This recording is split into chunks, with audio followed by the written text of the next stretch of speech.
पवित्र श्रीमद् भागवत गीता, पवित्र चारों वेद, पवित्र कुरान शरीफ, पवित्र बाइबल, पवित्र गुरु ग्रंथ साहिब, पवित्र कबीर साहिब की वाणी में छुपे हुए गूढ़ रहस्य अर्थात तत्व को जानने के लिए कृपया अवश्य सुनिए जगत गुरु तत्वदर्शी संत रामपाल जी महाराज के मंगल प्रवचन।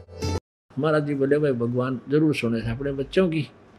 तो उसने सोचा यूँ लड़का बैठा है, इसने दो चार बात बढ़िया बढ़िया बता दूं, बच्चे की रुचि बनेगी। खाना रखा है, महाराज जी लागे ज्ञान चर्चा करने, उस भगत ही बताने लगे कि बेटा बीड़ी शराब नहीं पीनी चाहिए और माता पिता की सेवा करा करें, परमात्मा की भक्ति करनी चाहिए, मनुष्य जीवन बड़ी मुश्किल से मिलता है।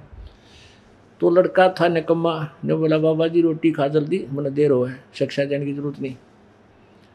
तो महाराज जी बोला तो कोई ना, पर अंदर से पता लग गया कि उधर जमाकती डांगर है निरा, वह छोरी ठीक रो इस दुष्ट ने। रोटी खा के जो सेवक थे वो कहने लगे ला भाई बर्तना न मांज दे, बोला दो मेरे माँ मांज लूँगा, मांज देगी मेरी माँ। उसने जल्दी हो रही कदे, वह रात के 12 बज जाए, जल्दी तू वहाँ पहुँच ना पावे चोरी करने। वह झूठे बर्तन ले डांक ठोक दी, चला सपीडते हैं। उस तो आधा किलोमीटर आया होगा आश्रम से, उसका पैर में कांटा चुभ गया, पूरी सूल अंदर फिट हो गया, टूट गई।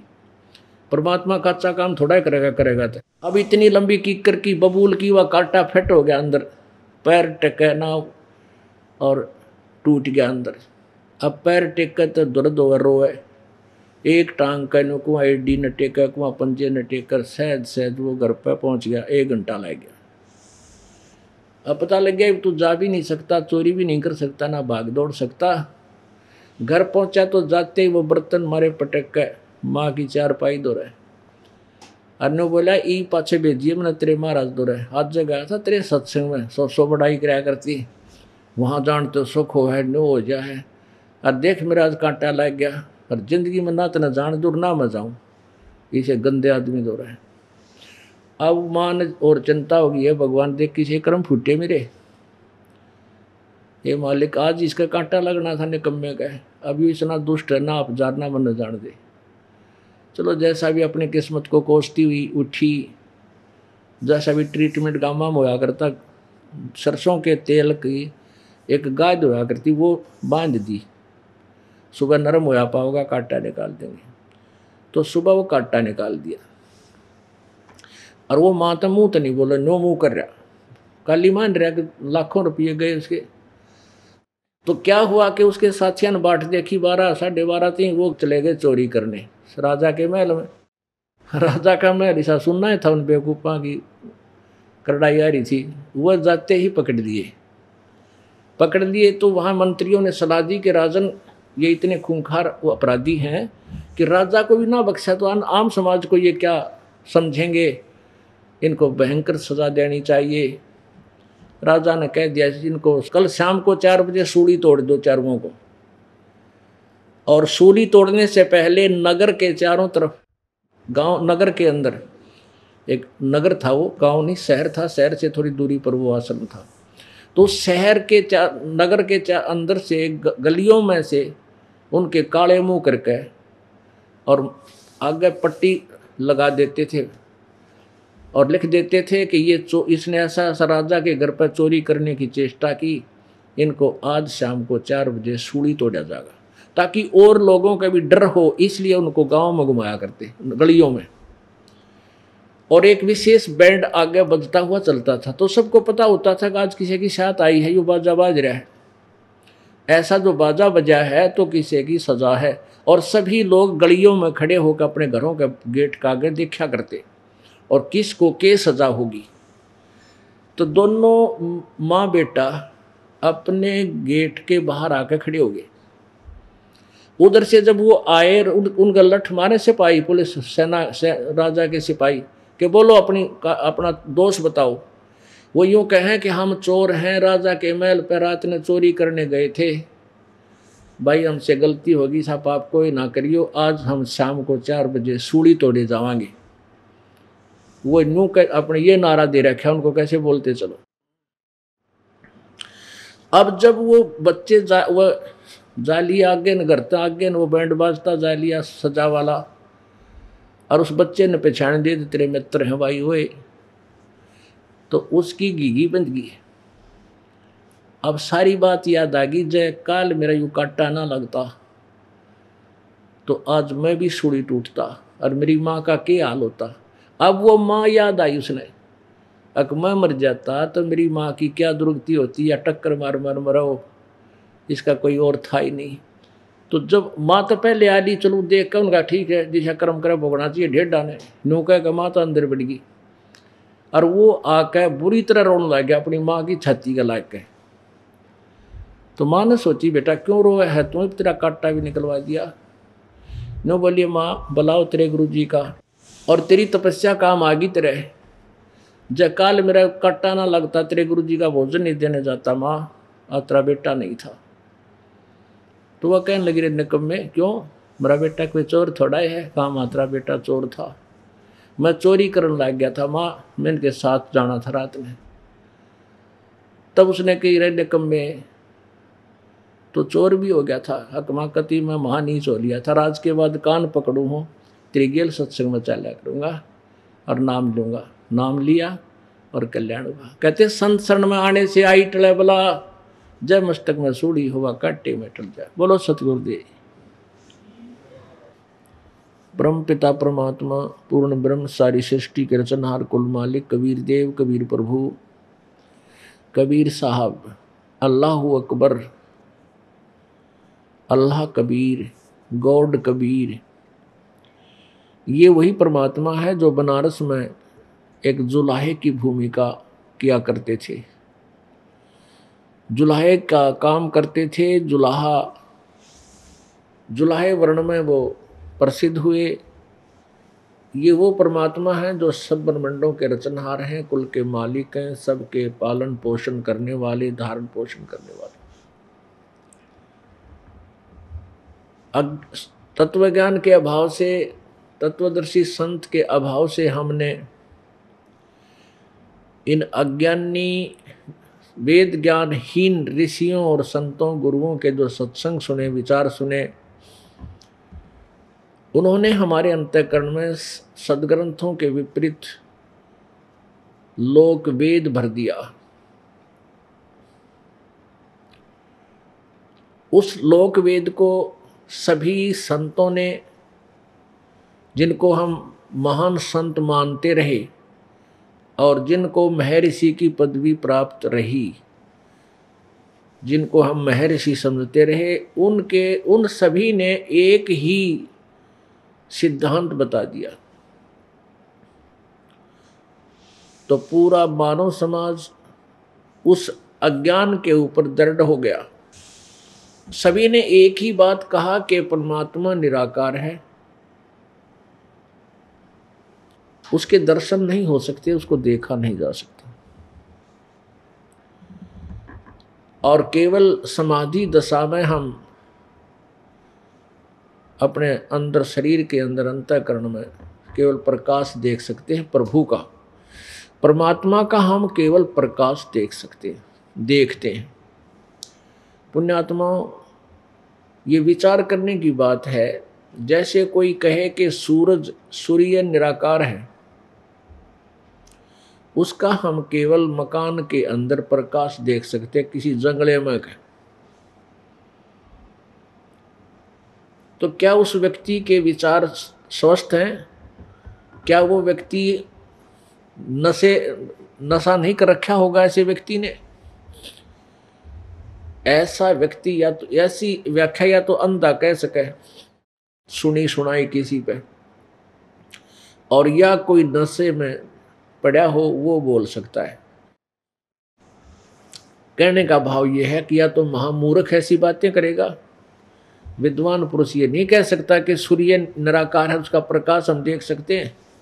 अरे सूर्य बिना प्रकाश किसका देखा तुमने?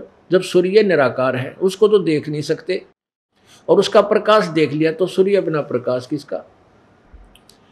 अब डिवाइन लाइट, ईश्वरीय प्रकाश, हम कहें ट्यूब लाइट यानी ट्यूब का प्रकाश, और ट्यूब को कहें ये तो निराकार है, वो तो दिखाई नहीं देती, ट्यूब का केवल प्रकाश देखा जा सकता है, तो वो व्यक्ति अंधा है, ब्लाइंड है। और किसी अंधे पर सुन रखी है ये टिप्पणी और उसी का प्रचारक बना हुआ है। ये दशा थी परमेश्वर कबीर जी के अतिरिक्त। परमेश्वर कबीर जी ने जो ज्ञान बताया वो श्रेष्ठ है कि परमात्मा वो स्वयं है। हम ही अलख अल्लाह हैं कुतुब गोस और पीर, कहे कबीर खालिक दनी मेरा नाम कबीर। परमेश्वर ने स्वयं बताया कि मैं ही वो परमात्मा हूं, मैं ही वो सब सृष्टि का रचनहार हूं।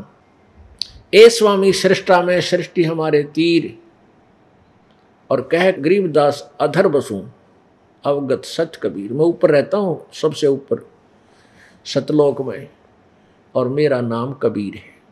परमात्मा से परिचित महापुरुषों ने, आदरणीय धर्मदास साहिब जी ने, आदरणीय मलुकदास साहिब जी ने, आदरणीय दादू दास साहिब जी ने, आदरणीय गरीबदास साहिब जी ने, आदरणीय नानक साहिब जी ने, आदरणीय घीसा दास साहिब जी ने, इन महापुरुषों के बारे में तो दास परिचित है कि इन्होंने परमात्मा पाया और उन्होंने यही बताया कि वो परमात्मा साकार है, मनुष्य सदृश्य है, सशरीर है, उसका नाम कबीर है। और ये वही भगवान है, वही प्रभु है जो बनारस में धानक बनकर 120 वर्ष तक धानक का काम करता रहा, जुलाहे का। तो इसलिए वो जुलाहा कहलाए। ये सर्व ब्रह्मांडों के रचनहार और सबके संचालक, ओवरऑल कंट्रोलर हैं। इस तत्व ज्ञान से अपरिचित होने के कारण अज्ञानी ऋषियों और महर्षियों को हम पूर्ण परमात्मा प्राप्त जानकर उनके द्वारा दिए गए व्याख्यानों को हम श्रेष्ठ मानते रहे और उन्हीं के बताए अनुसार साधना करते रहे, जिस कारण से मानव का पतन ही होता चला गया। क्योंकि जब तक हम परमात्मा की शक्ति से, पावर से नहीं कनेक्ट होंगे तो हमारे कोई भी कार्य जो जीव के बाहर की बात है, जो जीव से नहीं हो सकते, तो वो नहीं हो सकते। अब जैसे इतनी बड़ी बड़ी क्रेन बन गई और ऐसे बड़ी बड़ी फैक्ट्रियां चल रही हैं एक इलेक्ट्रिसिटी तक, बिजली से, उस पावर से जो हम हाथ से काम नहीं कर सकते थे, अब बिजली उसको सेकंडों में कर डालती है, उसकी पावर। तो ऐसे ही परमात्मा की पावर जब हमें मिल जाएगी तो वो काम करेगी जो मनुष्य नहीं कर सकता। और इसीलिए परमात्मा की तलाश थी कि वो ऐसे काम करे जो हम नहीं कर सकते। और इन अज्ञानी संतों ऋषियों ने बता दिया कि इन्होंने परमात्मा को लूला लंगड़ा सिद्ध कर दिया कि न तो भगवान नरसिंह जी की उंडी ले सकता, जैसे नरसिंह भगत की ने 500 रुपये एक संतों को लिखकर दे दिए थे कि भाई आप आगे आपको एक सांवल नाम का सेठ दे देगा, और उन 500 रुपये के नरसिंह भगत ने भंडारा कर दिया था। तो वहाँ परमात्मा ने आकर के एक सेठ का रूप धारण करके और 500 रुपये उन संतों को दे दिए थे जो द्वारका गए थे। तो ये कुछ ऐसे सिरफरे संत हैं, ऋषि हैं, वो कहते हैं कि ऐसा कुछ नहीं कर सकता परमात्मा, ये तो बहकाने वाली और मिसगाइड करने वाली कथाएं हैं।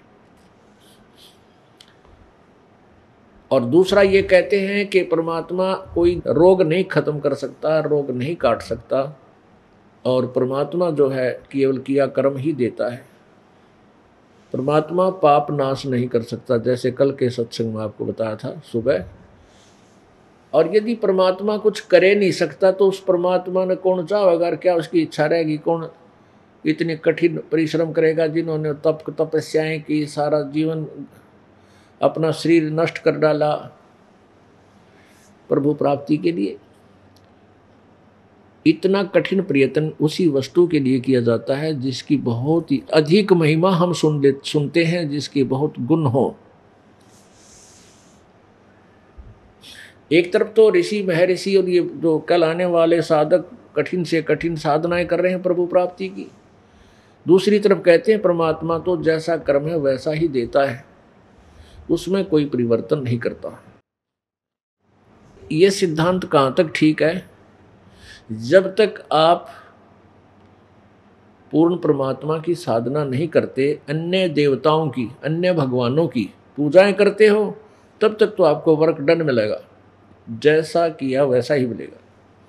और जिसमें परम संत परमेश्वर का भेजा हुआ अपना प्रतिनिधि, उससे उपदेश लेकर के फिर साधना करोगे तो आपके पाप नाश हो जाएंगे, वो आपको भोगने नहीं पड़ेंगे, केवल पुण्य आपको प्राप्त होगी। जैसे अब एक दवाई ऐसी मेडिसिन बन गई कि उसको जब सिंचाई करते हैं तो उसमें उसके साथ ही उस दवाई को मिला देते हैं, और वो औषधि क्या करती है, फसल को हानि नहीं करती, खरपतवार को नष्ट कर देती है, उसमें खड़े अड़ंगे ने उसको नष्ट कर देती, खत्म कर देती।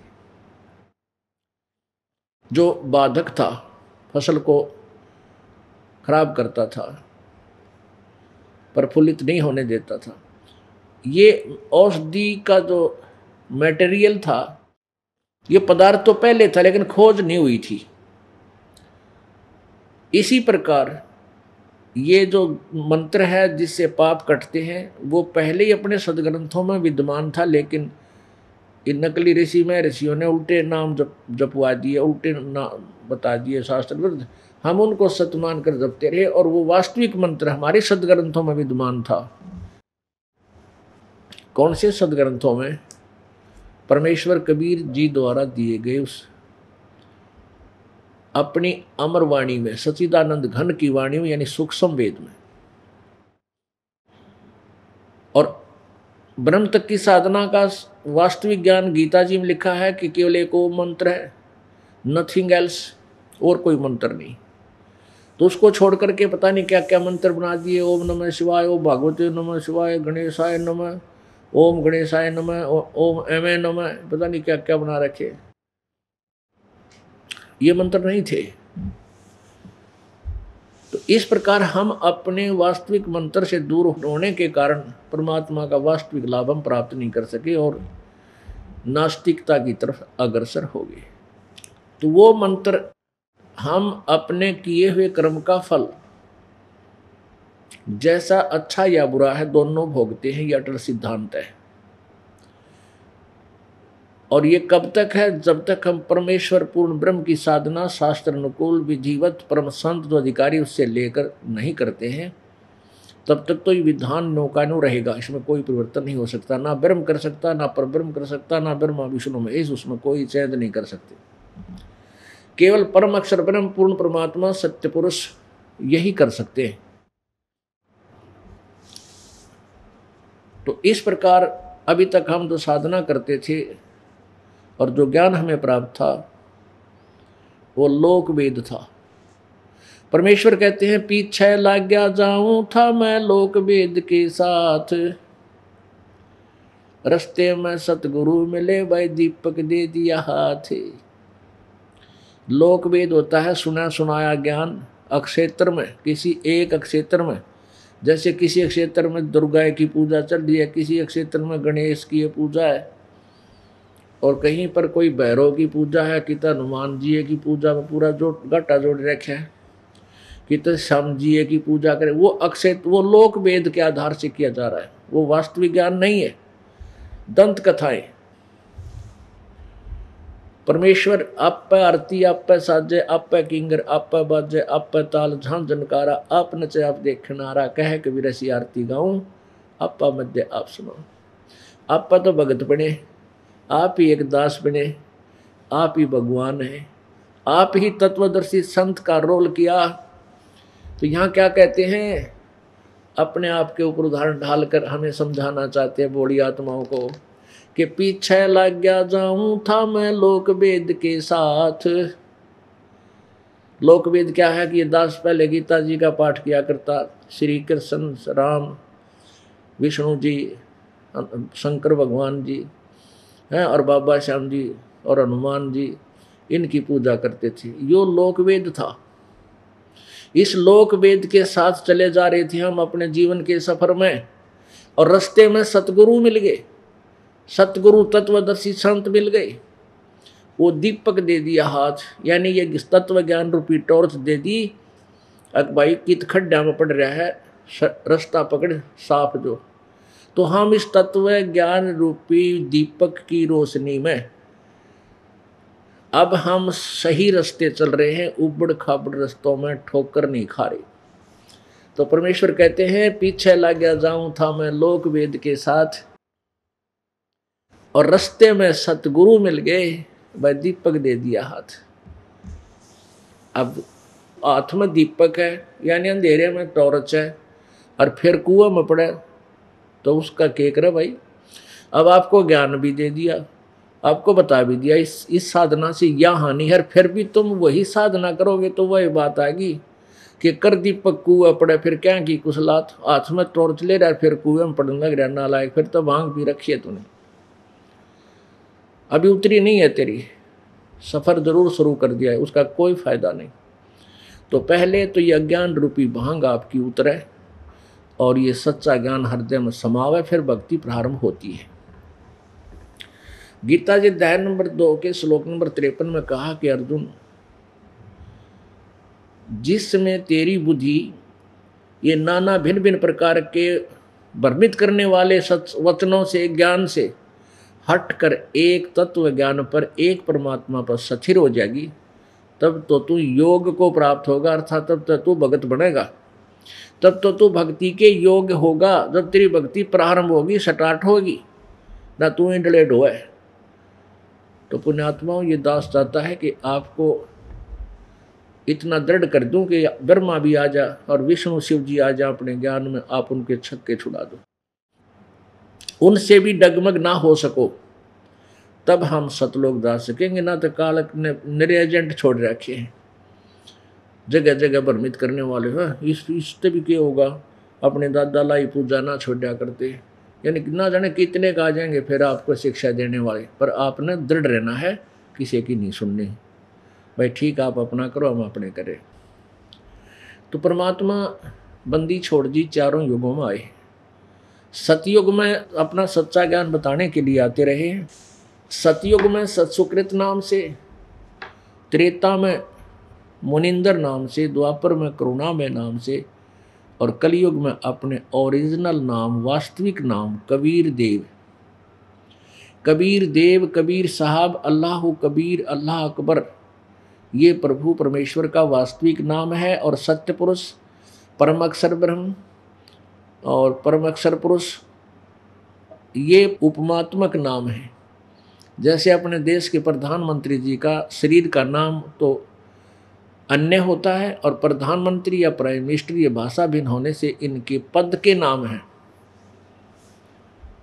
तो ऐसे कबीर परमेश्वर का, उस परम अक्षर ब्रह्म जी यानी सत्य पुरुष का वास्तविक नाम कबीर है। उसको कबीर कहो चाहे कबीर कहो, कबीर कहो कबीर कहो, हम अपनी भाषा भिन्न से बोलते हैं। और उनकी उपमा यानी पोस्ट का नाम है सत्य पुरुष, अविनाशी परमात्मा, परम अक्षर ब्रह्म, पूर्ण ब्रह्म, परमेश्वर, ये उनके यानी पद के नाम है, उपमात्मक नाम है। तो ये परमात्मा चारों युगों में आते हैं, और चारों युगों में यही अमृत ज्ञान अपनी सच्चिदानंद घन की वाणी अर्थात सूक्ष्म वेद, पांचवा वेद प्रचार करते हैं। कैसे करते हैं? क्योंकि वेद संस्कृत भाषा में थे, और वेदों के पढ़ने वाले प्रत्येक युग में एक ही वर्ग इनका ठेकेदार रहा है, ब्राह्मण कहा करते हैं। और परमात्मा आते थे प्रत्येक युग में जनसाधारण के लिए एक सिंपल लैंग्वेज में, उस समय की चल रही उसी लोकल वाणी में वही पूर्ण ज्ञान वेदों का और पुराणों का अलग से लिपिबद्ध करवा के जाया करते थे। जैसे हमने कोई सामान बेचना है, किसी गांव में जाकर खड़े हो जाएंगे, अपना सामान खोल के आवाज़ लगाएंगे, ले लो भाई प्याज, ले लो प्याज, बहुत बढ़िया हैं, देख कितने अच्छे हैं, किसी मोटे मोटे इसके दल हैं। तो 10-20 लोग इकट्ठे हो जाएंगे, फिर वह प्याज को लेगा, ले लेगा ना, तो न्यू जरूर का भाई प्याज बेचनी आ रहा है, वहाँ खड़ा है। तो परमेश्वर कबीर जी अपनी वाणी को कहीं भी खड़े होकर के और अब पर गाड़ लग जाया करते। कहीं भी खड़े हुए चौराहे पर या किसी नगर में और ऊंची आवाज में आवाज लगाते थे, क्या कहते थे? राम नाम रटते रहो, राम नाम रटते रहो, जब तक घट में प्राण, कब हो तो दीन दयाल के बिनक पड़ेगी कान। कबीर लूट सको तो लूटियो, राम नाम की लूटे, पीछे फिर पछताओगे, प्राण जाएंगे छूट। अब अपनी इस लोकोक्तियों के माध्यम से, कविताओं के माध्यम से, शब्दों के माध्यम से परमात्मा ऐसे अपनी महिमा आप पर गाया करते। परमात्मा की आवाज़ को सुनकर इस अमृतवाणी में, परमात्मा की अमृतवाणी में विशेष कसक है। आत्मा एकदम फड़क कर देखती है, या उसको खींचती है आत्मा को परमात्मा की वाणी। तो वहाँ 20, 30, 50, 100 आदमी जो तमाशा देखनी है वो इकट्ठे हो जाते। फिर परमात्मा घंटे 2-2, 3-3 घंटे सत्संग सुनाते और वो यूँ बैठे रहते, मुंह की तरफ देखते रहते। फिर परमात्मा की महिमा आसपास फैलने लग जाती कि वे बहुत बढ़िया ज्ञान सुनाता है। एक बावड़ा सा आदमी आया करे, आप बोल रहा कितना हो खड़ा हो गए। अब और के करे परमात्मा, क्योंकि सारे विद्वान पाक रहे हों, संस्कृत भाषा जाननी है तो वो मानना नहीं परमात्मा की वाणी ने। और जनसाधारण वैसे नहीं सुने, क्योंकि वो नकलियान वो भ्रमित गणे कर रखे। तो परमेश्वर कहीं खड़े होकर के अपनी उस अमृत वाणी की बौछार करने लगे। तो उस परमेश्वर की वाणी में एक और विशेष खासियत है कि कुछ ऐसे कर्म हैं पाप, जो परमात्मा की इस वाणी का श्रवण करने से आपके पाप नष्ट होने लग जाते हैं। 2-4 बार श्रवण करने से आपके बहुत से ऐसे जो पाप हैं, वो जो नॉर्मल से होते हैं, वो समाप्त हो जाते हैं। और फिर रुचि बन जाती है भगवान में आस्था बनने लग जाती है। जैसे तुलसी पिछले पाप से हरि चर्चा ना भावे, जैसे जवर के वेग से भाई भूख बेदा हो जावे। जैसे किसी का बुखार चढ़ गया, किसी को टेम्परेचर हो गया, तो उसको भूख नहीं लगती। और विशेषकर मलेरिया हो जाता, जमा जुलम पाट जाए, बुखार हो जाएगा तो जीभ की तरफ रोटी ना सेब ना मनुखादा लगा नहीं सकते, मुंह का उल्टी आवे, उल्टी गिरने को हो जाती है, इतनी कड़वी लगती है। पुण्यात्माओं, ना सेब कड़वी, ना रोटी कड़वी, और न ही मनुखादा कड़वी। उस बुखार ने, जवर ने उस बीमार व्यक्ति के शरीर की व्यवस्था बिगाड़ दी, जिस कारण से मीठी वस्तु भी कड़वी नजर आ रही है, लग रही है, महसूस हो रही है। तो उसका ट्रीटमेंट क्या है, उसका इलाज क्या है? कड़वी गोलियां खानी पड़ेंगी। कुनीन से कड़वी कोई गोली नहीं होती, टैबलेट, और वो भी 2-2, 3-3 की फांके मारने पड़ेंगे, ना चाहते भी खाने पड़ते।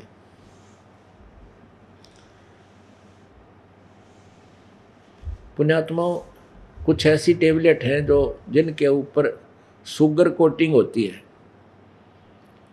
ऐसी टेबलेट है, अंदर तो उनमें दवाई घनी कड़वी हो है, और उसके ऊपर शुगर कोटिंग होती है। जैसे कैप्सूल है, कैप्सूल की दवाई बहुत कड़वी होती है, इसलिए कैप्सूल रूप बनाया गया उसको। एक ऐसा ऊपर बना दिया उसका कवर सा, जिसके अंदर डाल कर और पानी के अंदर ले ले तो कड़वी ना लगती, वह अंदर जाकर अपना काम कर दी। तो परमात्मा ने ये शब्दों वाली जो गाना लोकोक्तियों के माध्यम से, तो ये इसलिए लोकोक्तियों के माध्यम से शुरू किया कि ये शुगर कोटेड कर दी थोड़ा सा परमात्मा की दवाई, और इसने आराम से आम आदमी कानों के माध्यम से प्रवेश करवा लेता है, सुन लेता है। तो कहने का भाव यह है कि परमात्मा ने शुगर कोटेड औषधि को, यानी अपनी अमृतवाणी तत्व ज्ञान को केवल कैप्सूलों के माध्यम से देना शुरू कर दिया। ये दोए हैं, कितने प्यारे लागे परमात्मा की वाणी के। फिर शब्द हैं, नहीं तो सीधी बात 4 बातें हैं भाई, भगवान की भक्ति करो, परमात्मा यो है, परिभाषा ये है परमात्मा की, ब्रह्मा विष्णु महेश से इतना लाभ है, इनकी भक्ति से, ब्रह्म की भक्ति से इतना लाभ है, पर ब्रह्म की भक्ति से ये लाभ है, और पूर्ण परमात्मा की भक्ति से ये लाभ है। इनके ये मंत्र हैं, इनके ये मंत्र हैं, इनके ये मंत्र हैं। भाई भक्ति नहीं करोगे तो 84 लाख योनियों में बहुत दुख पाओगे, कुत्ते गधे सुअर बनोगे। ये तो है एक साधारण सी बातें, हम 1 घंटे में सारी कहानी सुना सकते हैं आपको। लेकिन ये क्यों शुरू किया लोकोक्तियों के माध्यम से और शब्दों के माध्यम से? क्योंकि उस समय कोई भी ज्ञान का गाहक नहीं था, ग्राहक नहीं था, क्योंकि उल्टे ज्ञान से रंग रखा था और जनता अशिक्षित थी। तो ज्ञान को अगर सिंपल लैंग्वेज में साधारण सी बात हमको बताओ, परमात्मा कबीर जी की कोई नहीं सुना था। तो परमेश्वर ने अपना एक इसका विकल्प ढूंढा।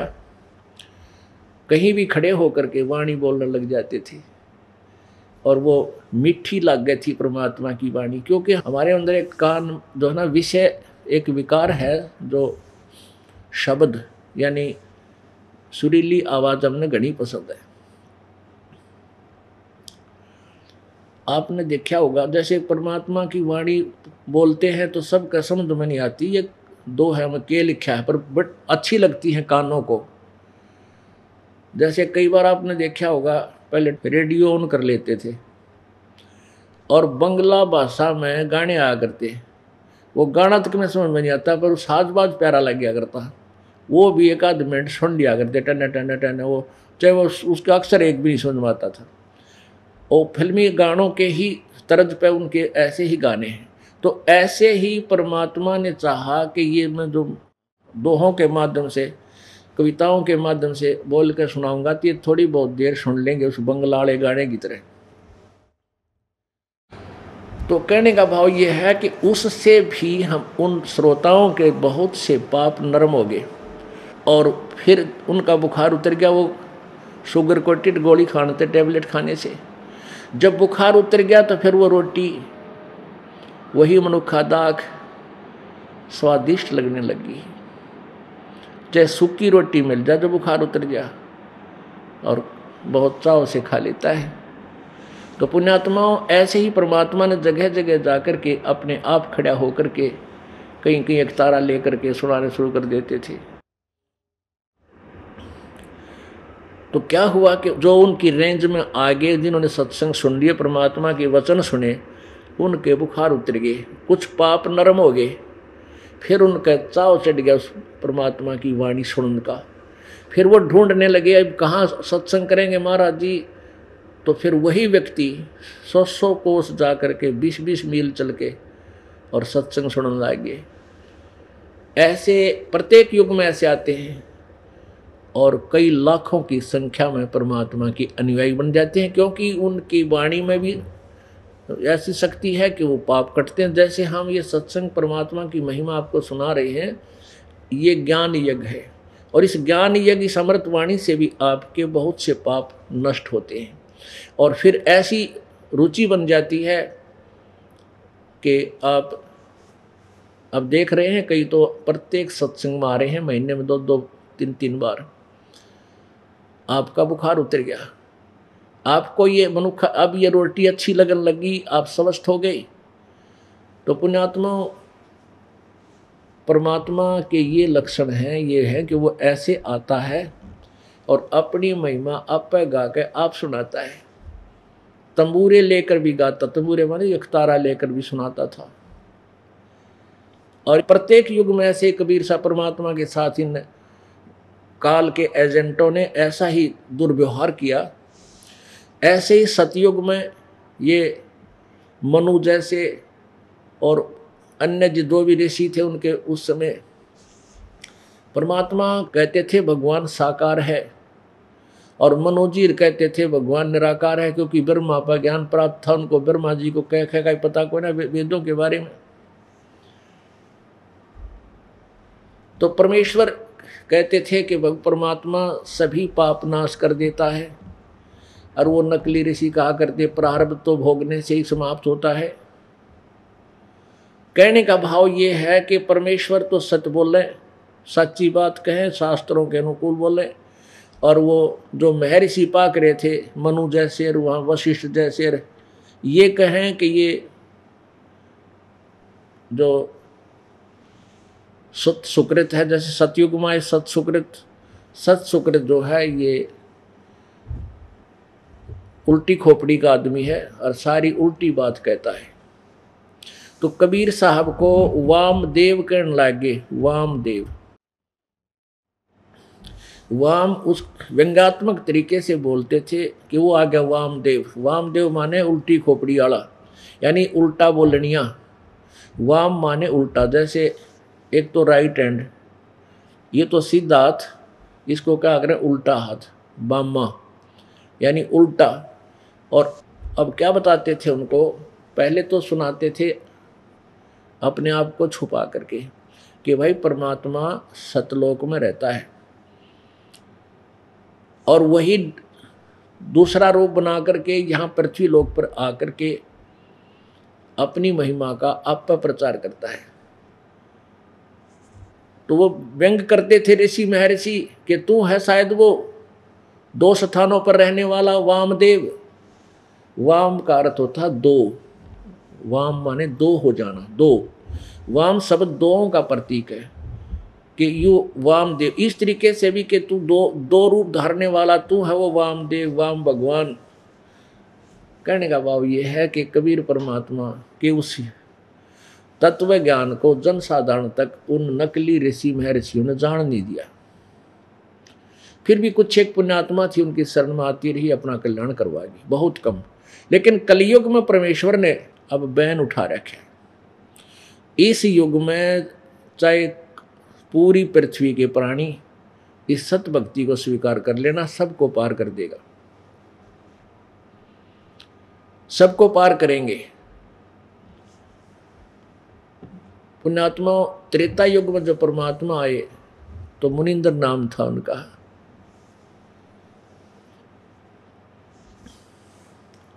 मुनिंदर नाम से प्रसिद्ध थे, मुनिंदर ऋषि रूप से। तो उसी समय एक नल नील नाम के, नल और नील ये 2 आपस में मतलब मौसी के बेटे थे और आपस में बहुत अच्छे मित्र थे। उनको बहुत भयंकर बीमारी थी। उन्होंने सभी ऋषि महर्षियों से जाकर के अपने कष्ट संकट निवारण की प्रार्थना की थी। पहले तो जिस भी गुरु के पास जाते थे वो कोई जंतर मंत्र साधना, कोई वेद का मंत्र बोलता था, इसको पढ़ ले भाई, इतनी बार डेली जाप कर लेना, इतना ऐसे कर लेना तो ठीक हो जाएगा। जब किसी से कोई लाभ नहीं हुआ तो प्रत्येक संत ने, प्रत्येक ऋषि ने ये कह दिया कि भाई बेटा नल और नील ये तुम्हारे प्रारब्ध का कर्म है, तुमने भोगना ही पड़ेगा, ये किसी प्रकार भी ठीक नहीं हो सकता कि यह कर्म तो बेटा भोगना ही पड़ता है, ये तो भोग कर ही समाप्त करना होता है। जिसके पास भी गए उन्होंने पहले तो अपने जंतर मंत्र बताए, जब नहीं कुछ हुआ तो यही स्टेटमेंट सुना दी। अब दोनों ने ये सोच लिया कि अब तो तुम्हारी मृत्यु तक ये कष्ट रहेगा, और ज़्यादा चिंतित होकर बहुत मायूस रहने लगे, बहुत पीड़ित थे। एक दिन उन्होंने परमेश्वर मुनिंदर रूप में आए हुए सत्य पुरुष कबीर जी का सत्संग सुनने का सुअवसर मिला। जो ही परमात्मा ने अपना ज्ञान और ये प्रचार और अपनी वाणी शुरू की, कुछ तो राहत सी उनको मिली। और फिर जो ही सब भक्त आ रहे थे, चरण छू रहे थे, आशीर्वाद परमात्मा दे रहे थे, नल और नील ने जो ही परमात्मा के चरण छुए और परमात्मा कबीर जी ने दोनों के सिर पे हाथ रखा, वो तुरंत स्वस्थ हो गए। ऐसे स्वस्थ हो गए जैसे उनका बीमारी ठीक हो नहीं। तो दोनों ने चरण पकड़ दिए और कहा, प्रभु आप तो सचमुच परमात्मा अवतार आए हो। और ऐसे ऐसे पूरी कहानी खड़े होकर के सभी श्रोताओं में बताई, भाई हम इतने दिन से बीमार थे और हम ऐसे ऐसे ना जाने कितने ऋषि संतों के पास जा लिए, उन्होंने मैं ये कह दिया था कि तुम्हारा ये प्रारब्ध का कर्म है और तुम्हें भोगना ही पड़ेगा। और हम तो कति हताश हो गए थे, जीवन से निराश हो गए थे। आज परमात्मा कबीर जी यानी मुनिंदर जी महाराज जी के आशीर्वाद मात्र से हम स्वस्थ हो गए। फिर उनका इतना दृढ़ विश्वास हो गया, परमात्मा की सेवा में रहने लग गए। तो पहले ये सत्संग परमात्मा भंडारे किया करते थे, नदियों के किनारे, दरियाओं के किनारे होते थे पानी का। वैसे आजकल तो हैंडपंप और कुएं काय बना रखे, उसमें नहीं थे, वो बहुत गहरे होते थे पहले सतयुग त्रेता में। तो दरियाओं के आसपास ही समागम हुआ करते, सत्संग होते थे। अब नल नील को परमात्मा ने कहा, बेटा तुम सेवा करा करो, भगत भंडारे में सेवा करवाओ, कोई बर्तन साफ करे, इससे पाप कटा करते हैं।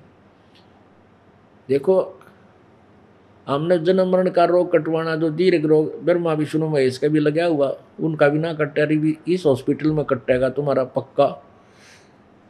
तो पुण्यात्मा जिसने अपना रोग कटवाना, फिर कोई भी ट्रीटमेंट बता दे डॉक्टर, वो करेगा कैसी है? फिर एक्सरसाइज बताओ, रिहर्सल बताओ, परहेज बताओ, सारे रखने पड़ेंगे।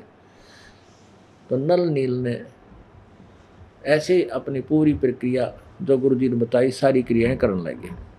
तो उन्होंने सोचा, और तो हम इतने समझदार को ना रोटी राटी या सब्जी बनवा दें, बर्तन साफ करने की, और जो रोगी हों, बीमार हैं, क्योंकि परमात्मा के पास भी दुखी आया करते, ज्ञान की उनने कोई नहीं समझा था उस समय। और सब ने ये पता हो गया भाई परमात्मा बंदी छोड़ कबीर मुनिंदर जी के पास जाते ही भाई रोग समाप्त हो जाते हैं। तो बहुत बीमार से मारान लग गए, लूले लंगड़े। तो वो क्या करते थे, उन नल नील, क्योंकि आप अपने बर्तन साथ लेकर जाया करते थे और अपने चादर कपड़े साथ ले जाते थे। तो वो क्या करते थे, नल और नील बर्तन साफ करते, किसी के कपड़े, बूढ़ा ठेरा जो बीमार से मारा पास, उनके कपड़े धोते। तो जो भी सत्संग में चर्चा सुनते, सत्संग के बाद वो सेवा में जाते। दरिया के किनारे बैठ के, पहले ही से साबुन सुबुन थे कोई ना, पानी में बह के 1 घंटा तो उसकी बाट देखा करते, थोड़ा मैल गड़ दे, फिर दे मोगरिया टट्ठा वो कपड़े धोया करते, पटक के। तो उन्होंने ऐसे ही क्रिया करते थे। तो बर्तन भी ऐसे ही पहले पानी में भेज दिया करते थे, भिगो देते, कुछ देर वो नरम हो जाता, वो उसके ऊपर लगा हुआ मैल, फिर धोया करते थे। तो वह ऐसे डाल कर पानी में बैठ जाते दरिया के किनारे, वृक्ष के नीचे दूर सी जाकर, इतनी मैल इनका नरम हो जाएगा, और वहां बैठ कर चर्चा करते रहते। तो क्या होता, कुछ कपड़े बह जाते, कुछ बर्तन बह जाते, वो ध्यान नहीं देते, जितने शेष बचे पानते उन्हें धो धा के मांझ मूंझ कर जाकर जिसके थे उसने दे देते। फिर वो देखते, भाई हमारे तो किसी का कटोरा कोई ना, किसी का गिलास नहीं, किसी की थाली कोई ना, किसी का पजामा नहीं था, किसी का कुर्ता नहीं। तो वो प्रार्थना करते, भाई हमारा तो कुर्ता नहीं पाया, कमीज नहीं मिला। वह नो कह देते, भाई हम तो जितने ले गए थे सारे ले आए। उनको पता नहीं लगता कि वो बह गए दरिया में। तो वो दुखी हो गए बेचारे, वहाँ कितने कुर्ते लावे, कितने कौन गिलास लावे, कहाँ फिर दूर जंगल में सत्संग होते थे।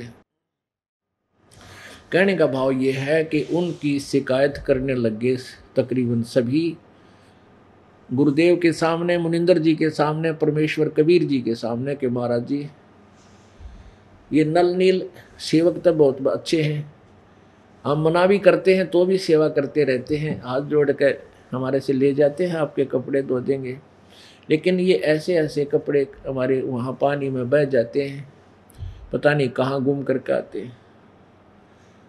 तो उन 1-2 ने बताया, जी ये ऐसे करते हैं। कबीर जी परमेश्वर को बताया, जी गुरु जी ऐसे करते हैं, ये वहाँ भिगो कर उस पानी में और बैठ जाते हैं, चर्चा करते हैं भगवान की, जो आपसे विचार सुनकर जाते हैं, और वो बर्तन और कपड़े जल में बह जाते हैं, इनको पता नहीं लगता।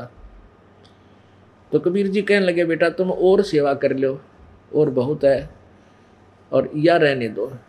तो हाथ जोड़ के खड़े हो गए नल और नील जी, ना तुम हमने सब्जी बनानी आती गुरु जी, ना रोटी बनाई से भोले से दिमाग के, हम दया कर दो अपने दास पे, सेवा ना छीनो, घनी ख्यास रखेंगे। तो 1 दफा माफ़ भी कर दिए, फिर भी वही उलाने आए।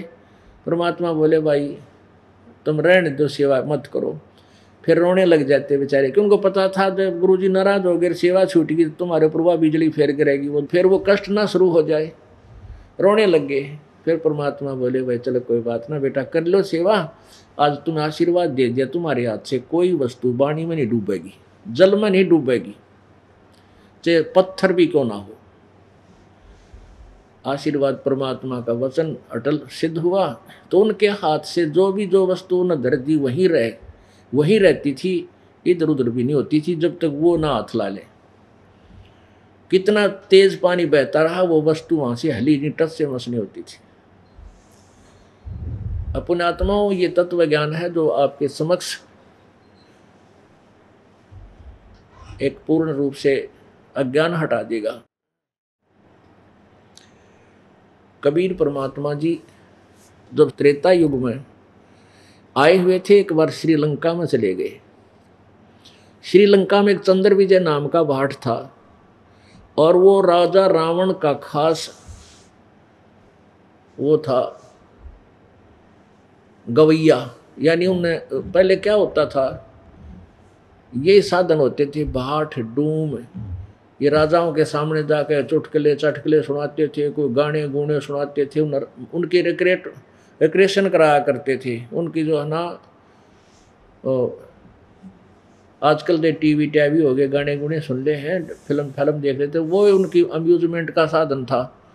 तो वो भाट वहाँ जाकर के राजा रावण की प्रशंसा करा करते, तुम राजाओं के राजा हो, तुम बड़े बलशाली हो, यानी उनकी महिमा गाया करते थे।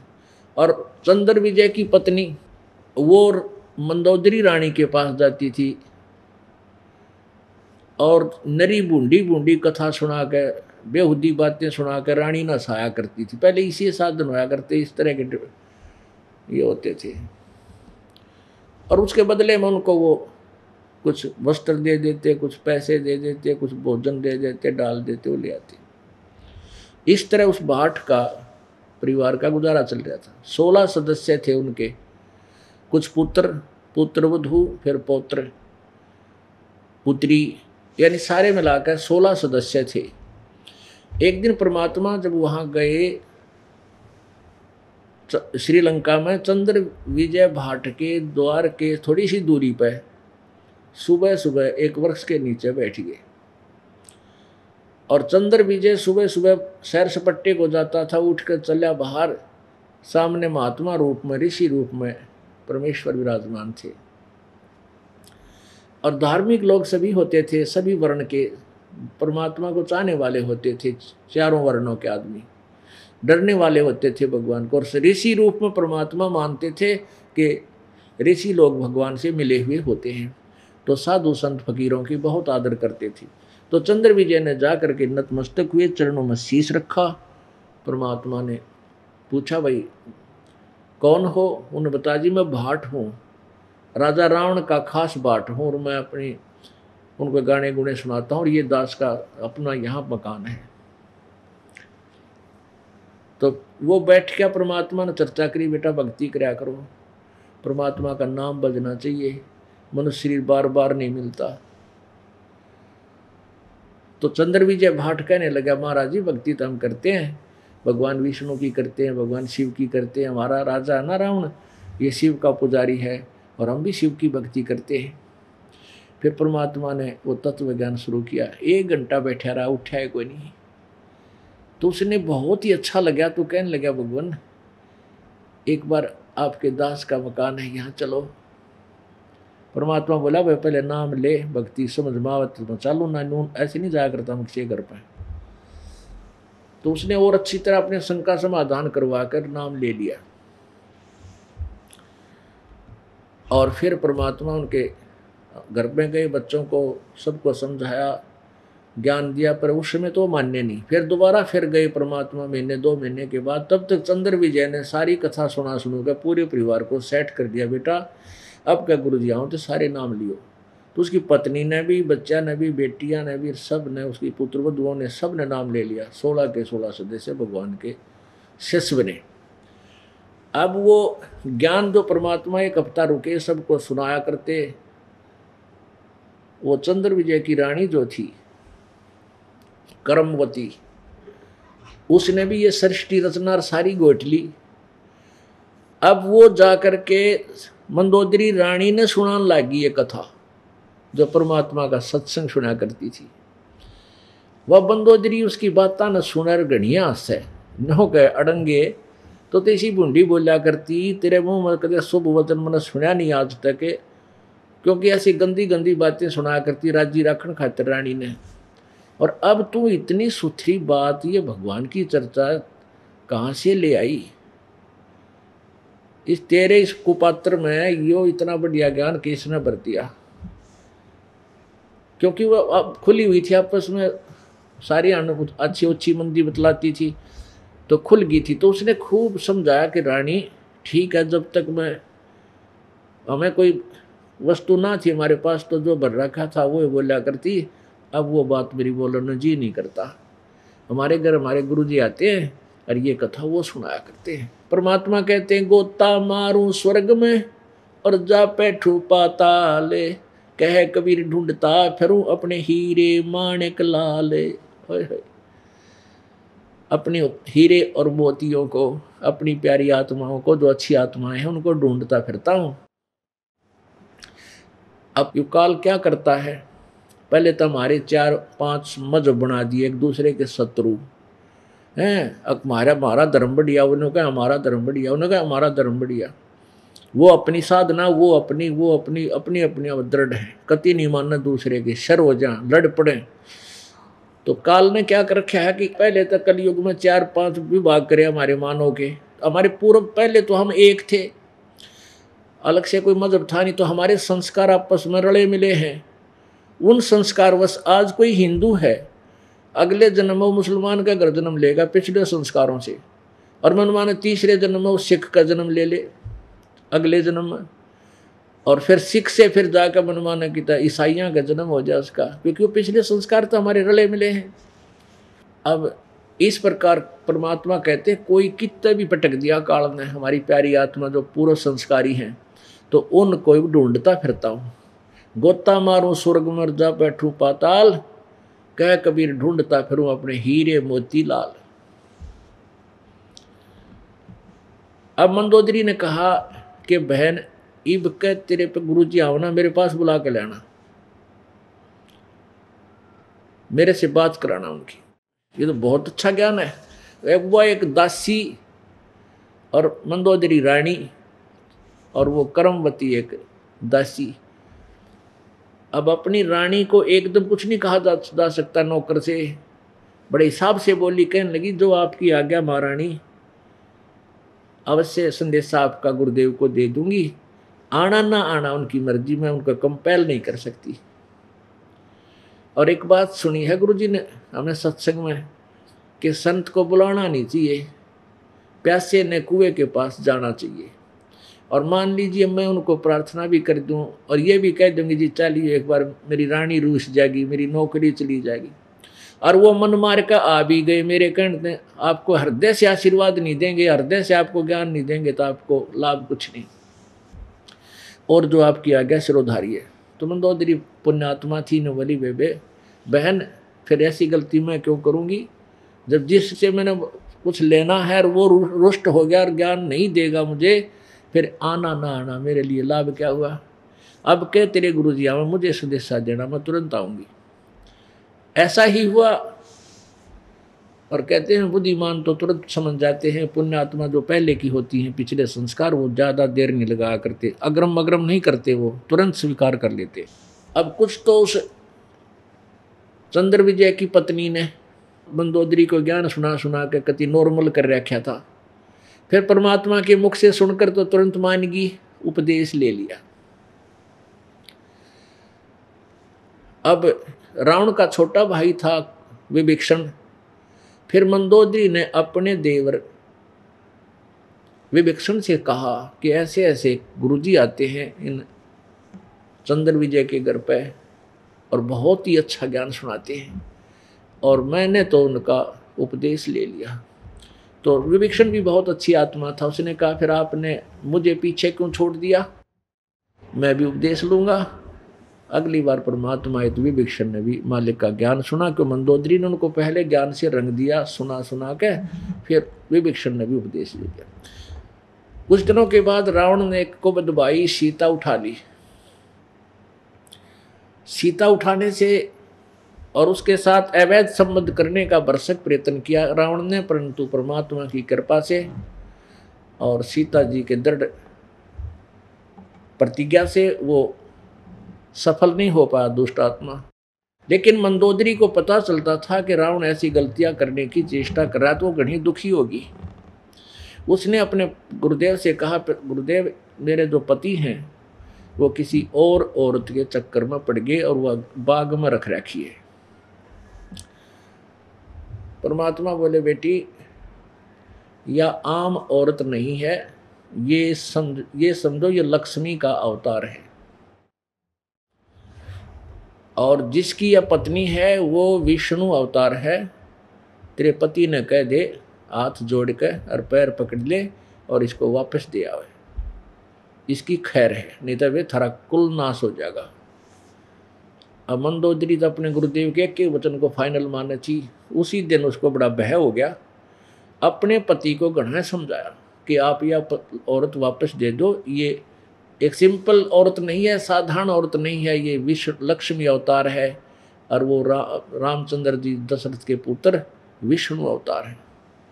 अब रावण की तो उल्टी खोपड़ी हो रही हो, क्या न माने, 4 गाली तरह उसका अपनी पत्नी थी सुनाई, जो अच्छी बूंदी पति कह दिया कर अपनी औरत ने, अब तुम मेरे को 2 मस्करां डराती है तू के समझे ऐसे रांड, इस तरह की बहुत सी उन्हें बातें कही। मंदोदरी ने फिर भी उसके पैर भी पकड़े कि मेरे सुहाग को मत उजाड़ो, आप मेरी बात मान लो, जो गुरु जी कह रहे हैं वो सत्य है,